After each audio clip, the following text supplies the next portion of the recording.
हमें बताया जाता है कि दुनिया में अब 4% लोग म्यूटेंट बनकर पैदा हो रहे हैं, जिनके अंदर पैदा होते ही कुछ सुपर पावर्स थी। जैसे किसी म्यूटेंट के अंदर अपने दिमाग से चीजों को कंट्रोल करने की सुपर पावर थी, तो किसी के अंदर इलेक्ट्रिसिटी कंट्रोल करने की पावर थी। कुछ ऐसे म्यूटेंट्स भी थे जो दूसरों का इलाज कर सकते थे और कुछ अपने हाथ से आग निकालने की सुपर पावर रखते थे। ये सभी लोग आम इंसानों के साथ घुल मिलकर रहते थे। गवर्नमेंट ने इन म्यूटेंट्स को इनकी पावर्स की बेसिस पे रजिस्टर भी किया हुआ था और इन म्यूटेंट्स को इनकी पावर्स के अकॉर्डिंग जॉब्स भी मिला करती थी। फिर वक्त गुजरा और इंसानों को ये म्यूटेंट्स बुरे लगने लग गए। उन्होंने म्यूटेंट्स का काम करने के लिए रोबोट्स बना लिए और ऐसे म्यूटेंट्स को जॉब्स मिलना बंद हो गई।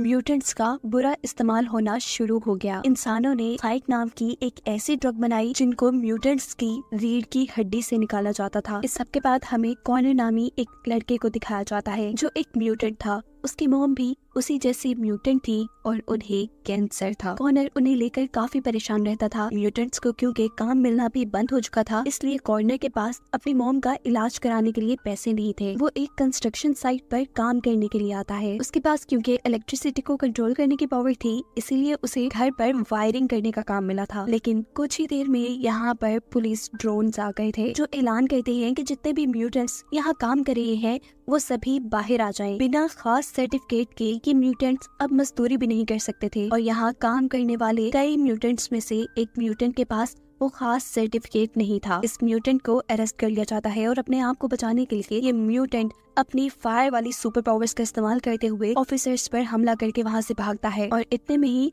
आसमान में उड़ते हुए पुलिस ड्रोन्स के अंदर से 2 रोबोट्स नीचे आकर फायरिंग करके उस म्यूटेंट को मार देते हैं। सीन कट होकर दिखाया जाता है कि पुलिस ने एक घर पर रेड किया है जहाँ म्यूटेंट की रीढ़ की हड्डी से साइकी नाम की ड्रग्स निकालने का काम चल रहा था। जो आदमी ये काम कर रहा था वो अपने आप को बचाने के लिए एक ऑफिसर को मारता है, पर फिर भी वो पकड़ा जाता है और पुलिस को ड्रग माफियाज को पकड़ने के लिए मीडिया से खूब कवरेज मिलती है। इसके बाद हम देखते हैं कॉर्नर की बहू एक स्टोर में काम करती थी, फिर अपनी तबीयत खराब के चलते उनसे यहाँ नुकसान हो जाता है और मैनेजर उन्हें डांटने लग जाते हैं। इसी टाइम पर कॉर्नर उनके पास आता है और उस आदमी को अपनी पावर्स के जरिए डरा देता है। उसकी मॉम ऑफिसर से माफी मांगते हुए अपने बेटे को वहाँ से लेकर बाहर निकल आती है और कार में कॉर्नर से कहती है कि तुम्हें अपने गुस्से पर कंट्रोल रखना चाहिए। हमारे पास कोई दूसरा ऑप्शन नहीं है सिवाय काम के, और मैं ये नहीं चाहती कि तुम अपने डैड की तरह कोई बुरा काम करो। इसलिए कॉर्नर अगले दिन मजदूरी के लिए चला जाता है, लेकिन अभी तक उन्हें कोई लेने नहीं आया था। इसी टाइम पर वहाँ एक रेड कलर की गाड़ी आती है। कॉर्नर का एक साथी उसे बताता है कि ये लोग गुंडे हैं और अगर हमने इनके साथ काम किया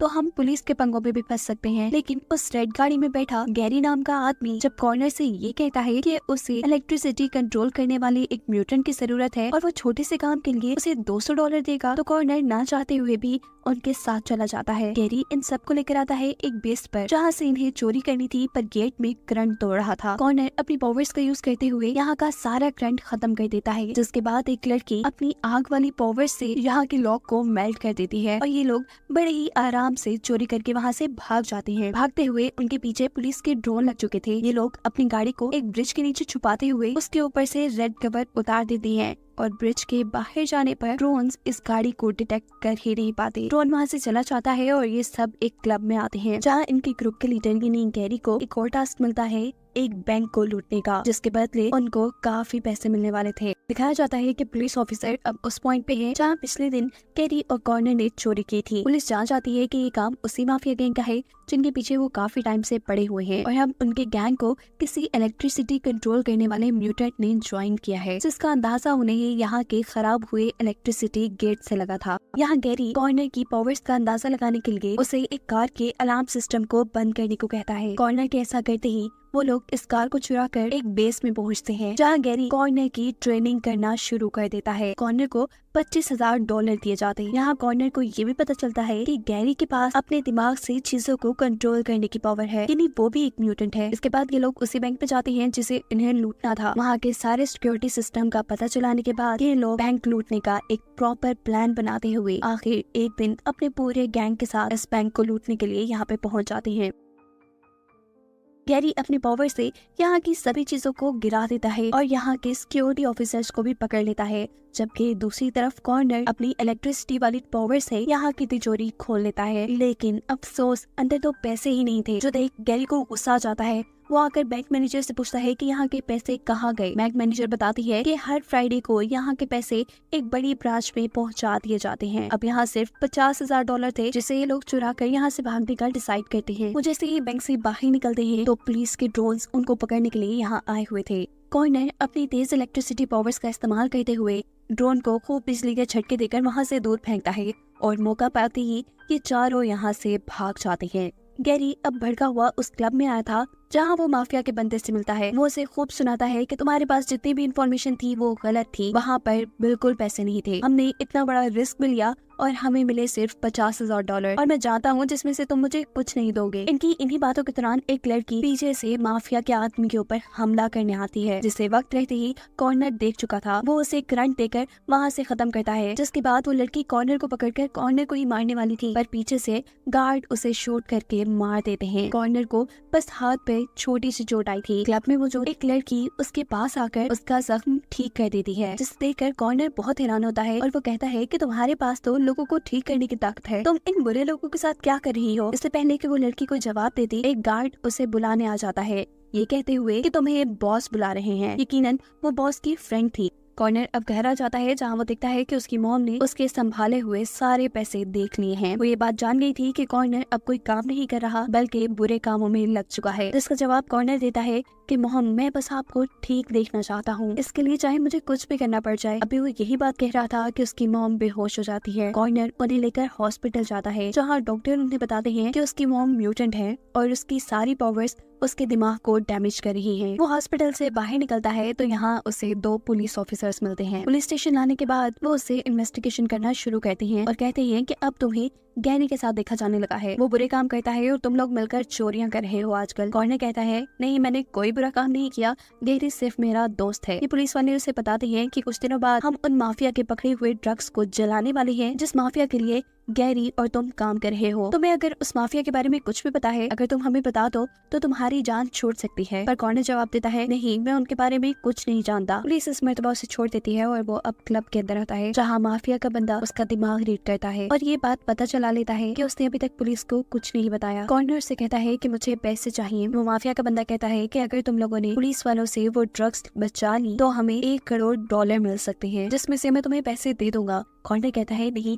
ये तो पॉसिबल ही नहीं। जिस पर गैरी कहता है हाँ, हम वो चोरी कर सकते हैं, लेकिन शर्त ये है कि अगर हमने ये काम कर दिखाया तो हमें आधे पैसे चाहिए होंगे, क्योंकि ये खतरों से भरा काम है। अगले सीन में दिखाया जाता है कि पुलिस वालों के पास वही ड्रग्स के बैग थे जिन्हें चुराने का गैरी और कॉर्नर प्लान कर रहे थे। बहुत से सिक्योरिटी गार्ड्स के साथ इन बैग्स को एक वैन में रखा जाता है और ऊपर से पुलिस के ड्रोन्स भी इस वैन के ऊपर नजर रख रहे थे। नो फ्लाई जोन में जब ड्रोन इसके ऊपर से हटते हैं तभी गैरी और कॉर्नर अपने प्लान के ऊपर काम करना शुरू कर देते हैं। वो वैन के सामने एक ट्रक लाते हुए वैन को रोक लेते हैं। गैरी अपनी चीजों को कंट्रोल करने वाली पावर्स से वैन के रोबोट्स को वैन से दूर करता है, जिसके बाद कॉर्नर इन रोबोट्स को अपने बिजली के झटके देकर बेहोश कर देता है। उनकी एक साथी जिसके पास फायर पावर्स थी वो दरवाजे को मेल्ट करके दरवाजा खोलती है और अंदर से उन ऑफिसर्स को बाहर निकालती है जिनके पास ड्रग्स बैग थे। बैग्स के इनके हाथ में आते ही पीछे से माफिया के लोग गैरी के ग्रुप मेंबर्स को मारना शुरू कर देते हैं। गैरी को समझ नहीं आता कि उसके साथ क्या हो रहा था। इतने में ही ऊपर से रोबोट्स आकर माफिया के लोगों पर हमला शुरू कर देते हैं। गैरी अपने एक साथी को बचाने के लिए कॉर्नर के साथ वहाँ से एक कार चुराकर भाग जाता है। ये लोग पुलिस वालों को चकमा देकर भी दूर निकल चुके थे, पर अब काफी देर हो चुकी थी। उनका दूसरा साथी भी मर चुका था।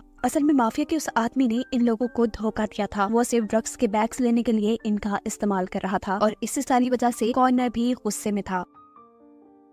वहाँ पुलिस स्टेशन में पुलिस भी इस सारे वाकये की इन्वेस्टिगेशन कर रही थी। एक ऑफिसर के मुताबिक ये सारा काम माफिया ने करवाया था और उसे लग रहा था कि वहाँ जितने भी मर्डर हुए हैं वो सब कॉर्नर ने किए हैं। पर दूसरा ऑफिसर ये बात जानता था कि वो एक किलर नहीं है। कॉर्नर भी उसी ऑफिसर को मैसेज देकर मिलने के लिए एक होटल में बुलाता है और वो ऑफिसर को सारी सच्चाई बता देता है कि माफिया के उस आदमी ने ही सभी गार्ड्स को मरवाया था, साथ ही मेरे ग्रुप के मेंबर्स भी मर गए हैं। और ये सुनकर ऑफिसर कहते हैं कि तुम्हें अपने आप को पुलिस के हवाले कर देना चाहिए। कॉर्नर इस सब के बाद बोलता है कि हाँ, तुम ठीक ही कह रही हो, मैं भी शायद अपने डैड की तरह क्रिमिनल बनता जा रहा हूँ और मुझे अब यही करना चाहिए। कॉर्नर ने अब उस माफिया के आदमी की सारी इन्फॉर्मेशन भी पुलिस को दे दी थी, जिसको हासिल करने के बाद वो फौरन ही उसके क्लब के ऊपर हमला कर देते हैं। वो आदमी अपनी ड्रग्स को बचाकर यहाँ से भागता है, जबकि यहाँ पुलिस ऑफिसर्स उसके काफी सारे साथियों को मार चुके थे। पीछे के जिस रास्ते से वो भाग रहे थे, गैरी वहाँ आकर अपने ही लीडर को गोली मार देता है। उसका राइट हैंड जब गैरी पर हमला करने की कोशिश करता है तो गैरी ने अपनी पावर से उसकी भी गन गिरा दी थी, पर ये आदमी भी एक म्यूटेंट होने की वजह से बहुत ताकतवर था।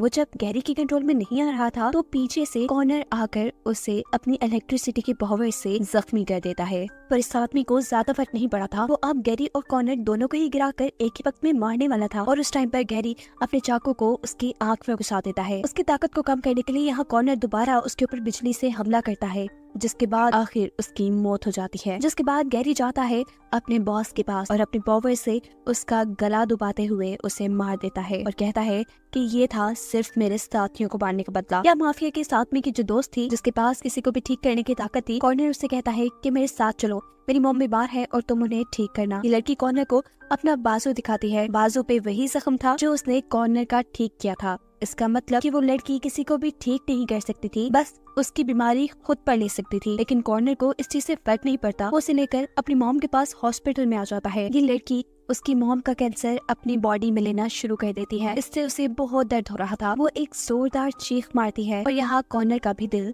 पिघल जाता है। वो कहता है बस रहने दो, रुक जाओ और मुझे माफ कर दो, तुम चली जाओ यहाँ से। थोड़ी देर में कॉर्नर की मॉम को होश भी आ चुका था और कॉर्नर उनसे बैठा बातें कर रहा था, जबकि दूसरी तरफ अब गैरी ने अपने बॉस के मरने के बाद माफिया डॉन से हाथ मिला लिया था। यानी अब ये सारा ड्रग्स का बिजनेस खुद संभालने वाला था। सीन अब कट होता है और हमें कुछ महीनों बाद का सीन दिखाया जाता है जहाँ कॉर्नर की मॉम मर चुकी है। हमें पता चला है कि उसने सभी बुरे काम छोड़ दिए हैं क्योंकि वो ये सारे काम अपनी मॉम के इलाज के लिए कर रहा था। और सेकंड पार्ट में इसी कहानी के 5 साल बाद का वक्त दिखाया जाता है जहाँ कॉर्नर एक जेल से निकला है। पता चला है कि गैरी के बुरे कामों की वजह से कॉर्नर को जेल जाना पड़ा था, हालांकि वो सभी बुरे काम छोड़ चुका था। और इस टाइम जेल से बाहर निकलने पर गैरी उसे पिक करने आया था, जो उससे कहता है कि तुम मेरे लिए जेल गए, ये एहसान मैं हमेशा याद रखूंगा, इसके बदले तुम जैसा खाओगे मैं वैसा ही करूंगा। जिस पर कॉर्नर जवाब देता है कि तो फिर ठीक है, आइंदा मुझे अपनी शक्ल कभी मत दिखाना। ये सुनते ही गैरी गुस्से में वहाँ से जा चुका था।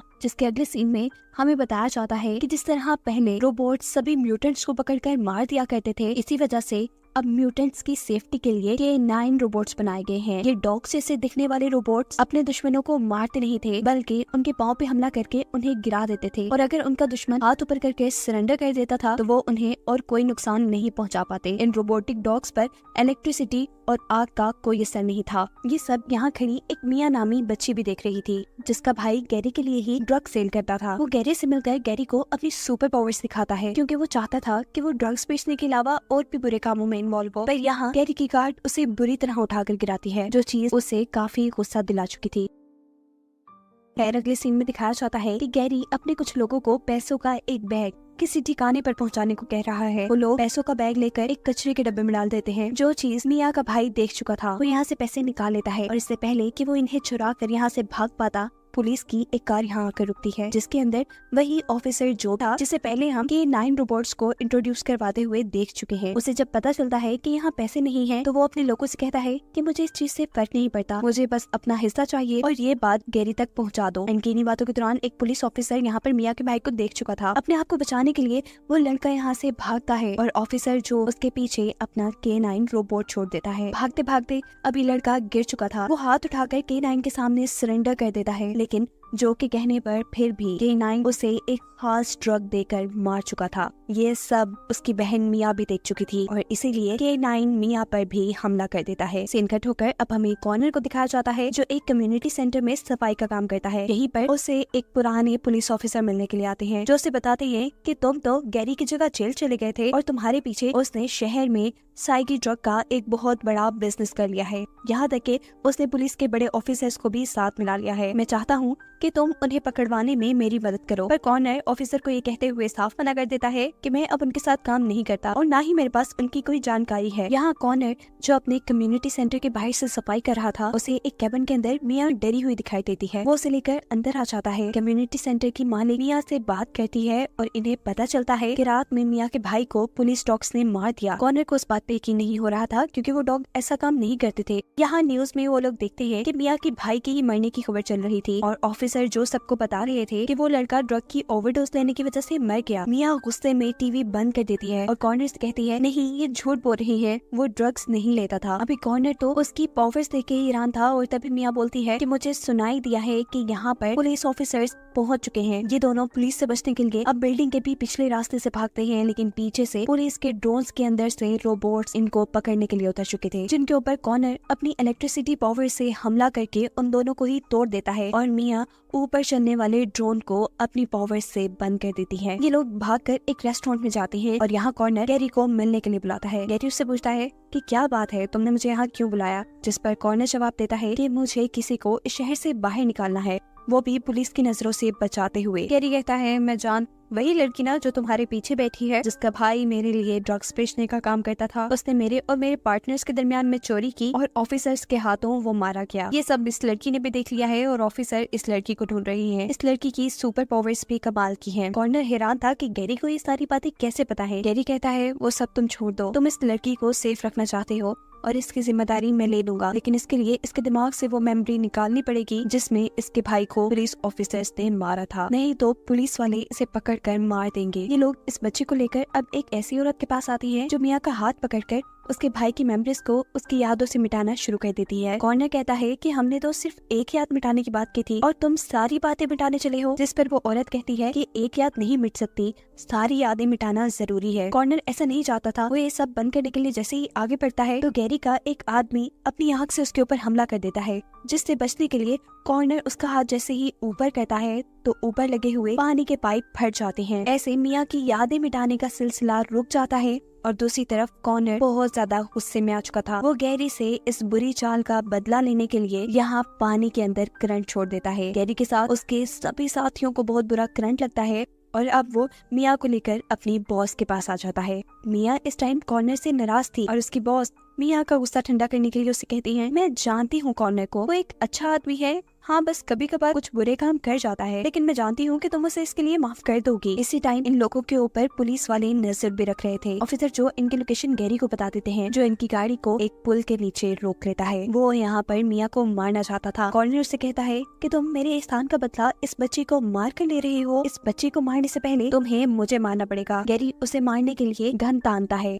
लेकिन अपने इतने पुराने दोस्त को वो मार नहीं पाता। देखते हैं कि ऑफिसर जो ने 2 रोबोट्स के जरिए इनके ऊपर नजर रखी हुई थी। जब वो ये देखता है कि गैरी अपने दोस्त कॉर्नर को नहीं मार पाया तो वो इन सब को मारने का हुक्म दे देता है। ये रोबोट्स वहाँ गोलियां चलाते हैं, जिससे गैरी के सभी साथी मारे जाते हैं और साथ ही कॉर्नर की बॉस भी जख्मी हो जाती है। ये लोग अगर कुछ ही देर यहाँ और रुकते तो मारे जाते। ये इकट्ठे यहाँ से निकलने का फैसला करते हैं। जिस दौरान कॉर्नर की बॉस मारी जाती है, मिया और कॉर्नर को लेकर गैरी अपने घर आता है। यहाँ मिया के कहने पर कॉर्नर गैरी का इलाज करता है, जिसके बाद कॉर्नर मिया से कहता है कि लाइफ में बड़े बड़े हादसे हो जाते हैं, लेकिन हमें ऐसे हार नहीं माननी चाहिए। वैसे भी मेरे पास एक और भी ऐसा बंदा है जो हमारी मदद कर सकता है। ये लोग अब उस पुलिस ऑफिसर के पास जाते हैं जिसने गैरी और ऑफिसर जो को पकड़ने के लिए पहले कॉर्नर से मदद मांगी थी। ऑफिसर अब कॉर्नर से कह रहे थे कि जो को पकड़ना इतना आसान नहीं है, उसके पीछे पॉलिटिशियंस और ड्रग माफिया है जो उसे इतनी आसानी से फंसने नहीं देगा। कॉर्नर से पूछता है कि आखिर कोई तो ऐसा रास्ता होगा जिससे हम उसे पकड़वा पाए। तब मिया कहती है हाँ एक रास्ता है, उसके K9 डॉग हर चीज रिकॉर्ड करते हैं, हम उन रिकॉर्डिंग्स के जरिए उसके बुरे कामों को लोगों तक ला सकते हैं।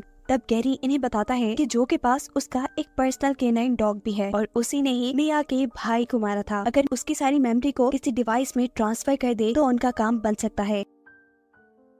ये लोग अब एक प्लान बनाते हुए जो के घर जाते हैं। वो जो की मिसेस से कहते हैं कि हम लोग इलेक्शन कमेटी से आए हैं जो आने वाले दिनों में पॉलिटिक्स में आना चाहता है, इसी सिलसिले में हमें जो से कुछ काम है। इतने में जो भी घर आ जाता है और इन लोगों को यहाँ देखकर वो कॉफी शॉप था। जो भी मजबूरन अपनी वाइफ के सामने उनके साथ अच्छा बिहेव कर रहा था। दिखाया जाता है कि मिया उसके बेस के लॉक को कंट्रोल करके उसके बेस में जा चुकी है। वो यहाँ जो के K9 रोबोट को भी अपने कंट्रोल में करती है और उसके इस एक्शन का पता जो के ऑफिस में भी चल जाता है। जो लोग ये खबर देने के लिए जो के घर कॉल करते हैं, ये कॉल रिसीव करने के लिए जब जो की वाइफ उनके पास से उठकर जाती है तो यहाँ पर जो जल्दी से नीचे पड़ी हुई नाइफ से गैरी के ऊपर हमला कर देता है। पर गैरी उसे अपनी पावर्स से दूर करते हुए कहता है कि मैं पहले से ही जानता था कि तुम म्यूटेंट हो और आम इंसान बनने का नाटक करते हो। पर अफसोस कि जो म्यूटेंट्स अपनी पावर्स यूज नहीं करते, उनकी पावर्स आहिस्ता आहिस्ता कम हो जाती हैं। इसीलिए उनका चाकू नीचे गिर जाता है और वो लोग यहाँ से चले जाते हैं। जो अपने ऑफिस की कॉल के बाद जैसे ही नीचे अपनी बेस में जाता है तो उसे वहाँ उसका डॉग नहीं मिलता। उसका डॉग तो ये लोग चुरा कर ला चुके थे। जहाँ मिया अब अपनी पावर्स के जरिए उसके डॉग की मेमोरीज में से अपने भाई के मरने की फुटेज के साथ साथ जो के और भी बुरे कामों की फुटेजेस देख लेती है। ये लोग इस डॉग को लेकर अब गैरी की बेस में आ चुके थे। जहाँ जाते ही गैरी के आदमी कॉर्नर और मिया को पकड़ लेते हैं। ये सब गैरी की चाल थी। वो सिर्फ मिया और कॉर्नर का इस्तेमाल करके उस डॉग को हासिल करना चाहता था जिसमें ऑफिसर जो के खिलाफ सबूत थे। ऑफिसर जो उससे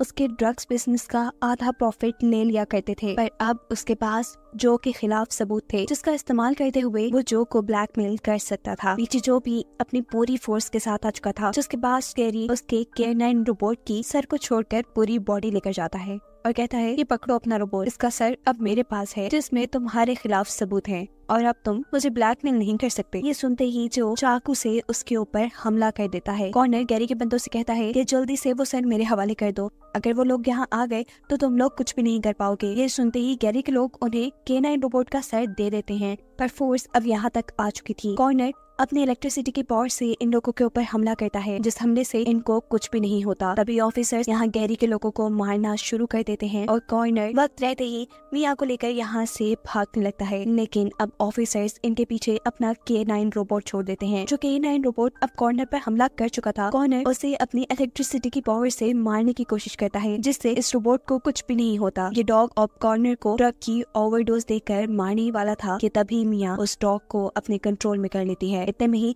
पीछे से पुलिस ऑफिसर एक नए K9 डॉग के साथ आ जाता है जिसके ऊपर मिया अपने कंट्रोल किए हुए K9 डॉग से हमला करवाती है। वो पुलिस ऑफिसर इस दौरान लगातार इनके ऊपर गोलियां चला रहा था। मिया अपने कंट्रोल किए डॉग से उस ऑफिसर को भी मारने का कह देती है। जो डॉग चंद ही मिनट में ड्रग की सारी डोज देकर उसे मार देता है, पर दिखाया जाता है कि उस ऑफिसर की एक गोली मिया को भी लग चुकी थी। मिया को बचाने के लिए कॉर्नर जल्दी से उसे उठाते हुए बिल्डिंग से नीचे आ जाता है। इस वक्त पर एक और K9 डॉग उनके ऊपर हमला करने वाला था, लेकिन तभी यहाँ पर जख्मी गैरी अपनी पावर्स से उस रोबोट को रोक लेता है। कॉर्नर यहाँ इशारा करके एक न्यूज रिपोर्टर को बुलाता है और उसके कैमरा में मिया की पावर्स का यूज करते हुए जो के डॉग की सभी मेमोरीज डाल देता है। अब पूरा शहर जो के बुरे कारनामे देख रहा था। जहां वो पहले कहा करता था कि उसके K9 रोबोट किसी को नुकसान नहीं पहुंचाते, लेकिन इन्हीं K9 रोबोट्स ने बहुत से लोगों की जान ली हुई थी, जो ने बहुत से लोगों को मरवाया था और भी बहुत से बुरे काम किए थे। जो सारी चीजें उसकी वाइफ ने भी अब देख ली थी। जो अभी सब कुछ देखकर कॉर्नर को शूट करने वाला था, लेकिन यहाँ पर भी